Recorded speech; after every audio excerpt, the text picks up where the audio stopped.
Hello दोस्तों, Hindi स्टोरिया channel आपका अभिनंदन करता है। कहानी सुनने के लिए आपका धन्यवाद। कहानी पसंद आए तो लाइक और सब्सक्राइब जरूर करें। बिना देरी किए चलिए कहानी शुरू करते हैं। आज से कई 100 साल पूर्व की बात है। एक गांव में राम सिंह नामक एक किसान अपनी पत्नी व बच्चे के साथ रहता था।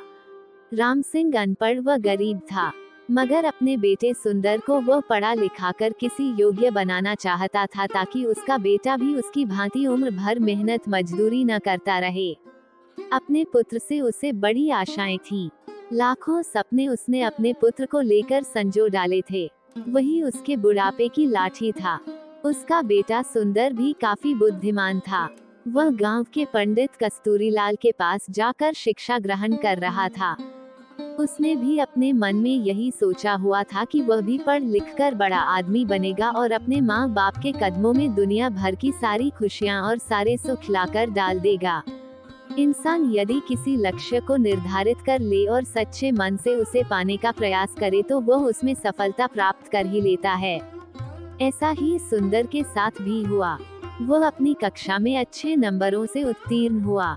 सारे गांव में उसकी खूब वाहवाही हुई। अपने बेटे की इस सफलता पर राम सिंह का मस्तक भी गर्व से ऊंचा हो उठा।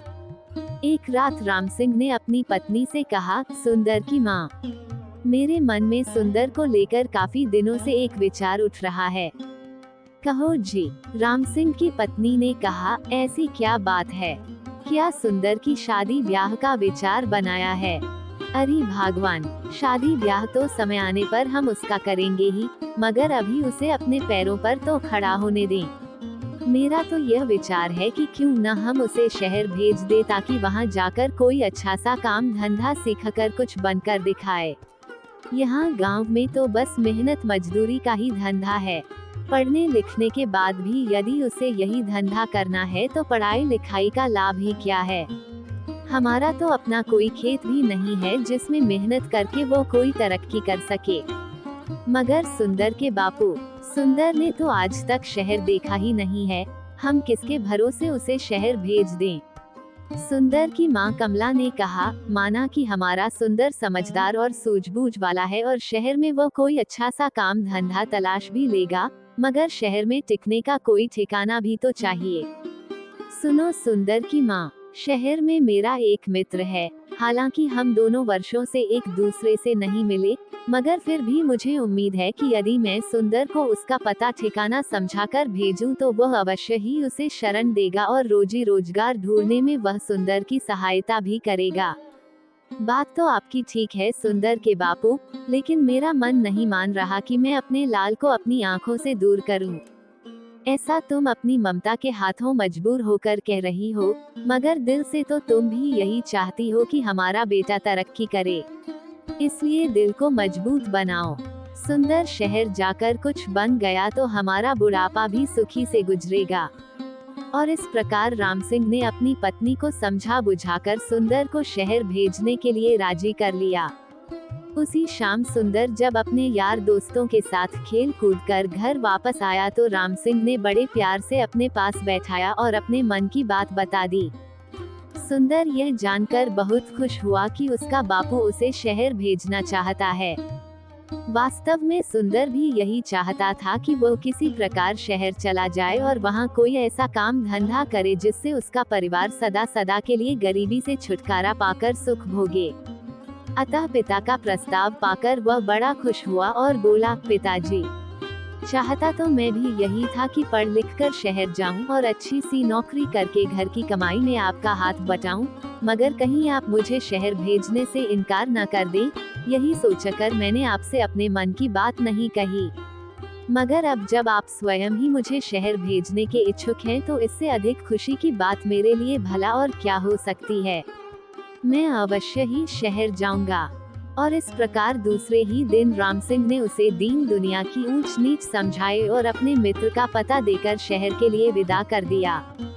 सुंदर काफी सूझबूझ वाला समझदार युवक था।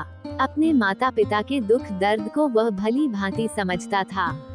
वह ये भी जानता था कि गांव में रहकर तो उसका भविष्य अंधकार में ही डूबा रहेगा, जबकि उसकी इच्छा बड़ा आदमी बनकर अपने माता पिता को भरपूर सुख देना था। अतः खुशी खुशी वह शहर के लिए रवाना हो गया। शहर आकर सुंदर की आंखें चुंधिया गईं। खूब भीड़ भड़का, सजी संवरी दुकानें, तागे इक्कों का आवागमन। खैर, आश्चर्य से वह सब देखता सुंदर अपने पिता के कथित दोस्त से मिलने चल दिया।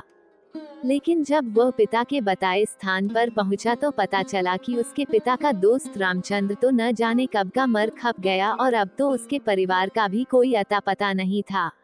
ये जानकर सुंदर बहुत निराश हुआ और सोचने लगा कि अब क्या होगा।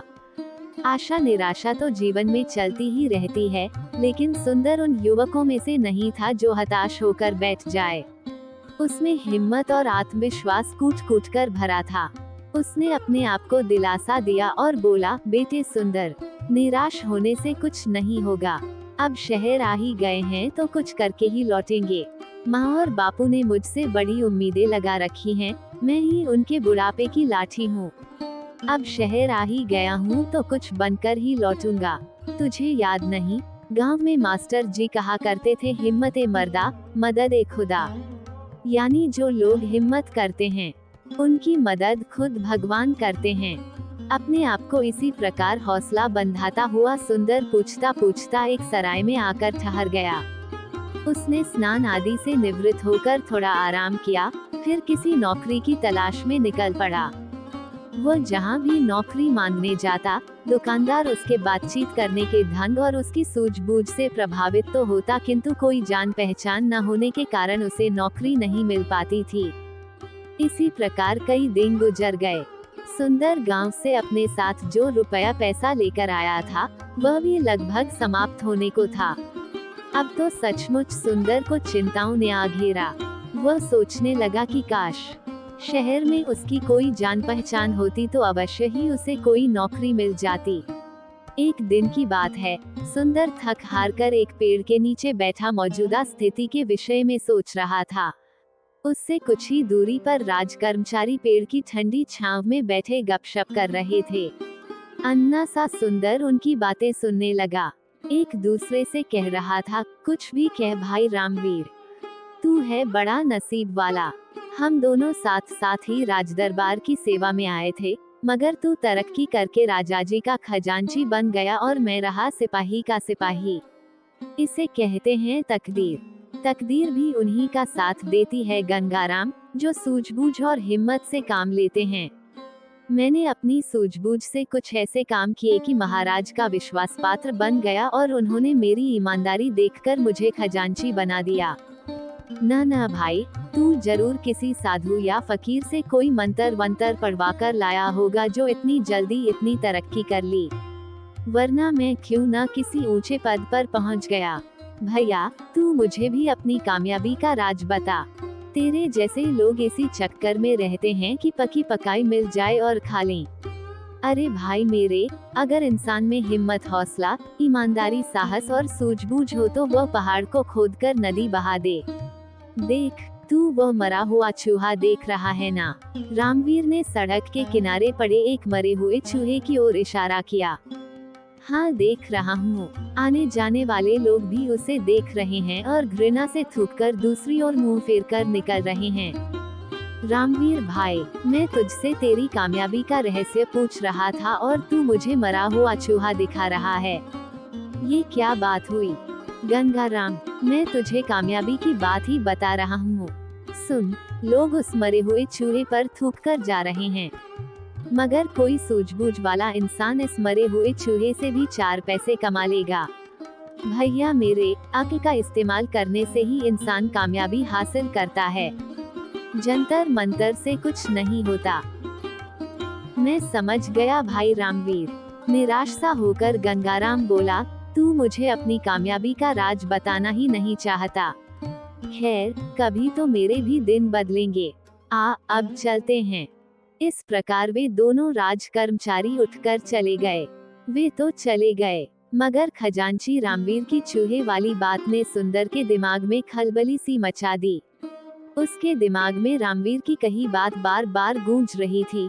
लोग उस मरे हुए चूहे पर थूक थूक कर जा रहे हैं, मगर कोई सूझबूझ वाला इंसान इस मरे हुए चूहे से भी 4 पैसे कमा लेगा। 4 पैसा कमा लेगा। 4 पैसे कमा लेगा। सुंदर सोचने लगा, खजांची की बात में दम है। जिस देश में मिट्टी भी बिकती हो, वहाँ कोई चीज बेचना मुश्किल नहीं, मगर इस मरे हुए चूहे को खरीदेगा कौन?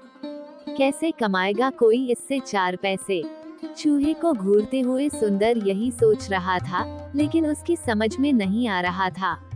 तभी सड़क पर उसे एक तांगा आता दिखाई दिया। तांगे में एक सेठ बैठा था जिसने एक बिल्ली को अपनी गोद में दबोचा हुआ था। बिल्ली बार बार उसकी पकड़ से छूटने की कोशिश कर रही थी।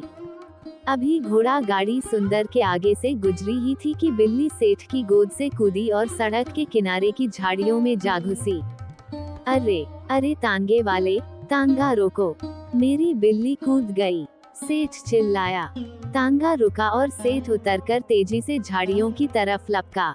अरे भाई तांगे वाले, देखो, मेरी बिल्ली उन झाड़ियों में जा घुसी है, उसे पकड़ने में मेरी मदद करो। सेठ झाड़ियों के पास जाकर बिल्ली को बुलाने लगा। आ पूसी, पूसी आओ। इसी बीच तांगे वाला और सुंदर सहित कुछ अन्य लोग भी वहां जमा हो गए थे। अरे भाई, मैं किसी खास प्रयोजन से इस बिल्ली को खरीद कर लाया हूँ, कोई इसे बाहर निकालने में सहायता करो। सेठ बेताब होकर एकत्रित हो गए लोगों से गुहार कर रहा था, जबकि झाड़ियों में घुसी बिल्ली पंजे झाड़ झाड़ कर गुर्रा रही थी।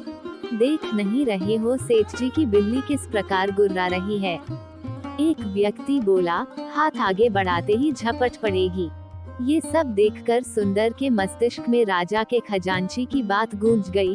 कोई सूझबूझ वाला इंसान इस मरे हुए चूहे से भी 4 पैसे कमा लेगा। सुंदर के मस्तिष्क में धमाका सा हुआ और तुरंत उसके मस्तिष्क में एक युक्ति आ गई। वह सेठ से बोला, सेठ जी, अगर मैं आपकी बिल्ली को काबू करके दूं तो आप मुझे क्या देंगे? आए, सेठ जी ने तुरंत सुंदर की ओर देखा और बोला, भाई, तू मेरी बिल्ली को काबू करके देगा तो मैं तुझे चांदी का एक सिक्का दूंगा। चांदी का सिक्का? सुंदर के मुंह में पानी भर आया। ठीक है, आप यहीं रुकिए, मैं अभी आपकी बिल्ली काबू करके आपको देता हूँ। कहकर सुंदर दौड़ा दौड़ा उसी दिशा में गया जिधर मरा हुआ चूहा पड़ा था। वाह बेटा सुंदर, बन गया काम। उस खजांची ने ठीक ही कहा था कि यदि सूझबूझ से काम लिया जाए तो इस मरे हुए चूहे से भी 4 पैसे कमाए जा सकते हैं। सुंदर ने मन ही मन खुश होते हुए एक रस्सी तलाश की और चूहा की गर्दन में फंदा डालकर झाड़ियों की ओर चल दिया। हटो हटो, सब पीछे हटो। भीड़ को एक ओर हटाता हुआ सुंदर बोला, बिल्ली अभी बाहर आती है। अरे, मरा हुआ चूहा ये तो वहाँ पड़ा था, किसी ने कहा। दूसरा बोला, भाई वाह, इस लड़के ने तो मौके का फायदा उठाकर एक सिक्का कमा लिया। इसे कहते हैं बुद्धि का करिश्मा। ये लड़का अवश्य ही एक दिन बड़ा आदमी बनेगा। लोग तरह तरह की बातें बनाने लगे। सुंदर झाड़ियों के करीब बैठ गया और रस्सी से बंधे चूहे को बिल्ली के सामने लहराने लगा। मोटे चूहे को देखकर बिल्ली के मुंह में पानी भर आया। एक नजर उसने मैत्री भाव से सुंदर की ओर देखा, फिर दुम हिलाती हुई धीरे धीरे सुंदर के करीब आने लगी। सभी लोग उत्सुकता से ये तमाशा देख रहे थे और फिर कुछ ही पलों बाद चूहे के लालच में जैसे ही बिल्ली बाहर आई, सुंदर ने उसकी पीठ पर प्यार से हाथ फेरा और उसे गोद में उठा लिया।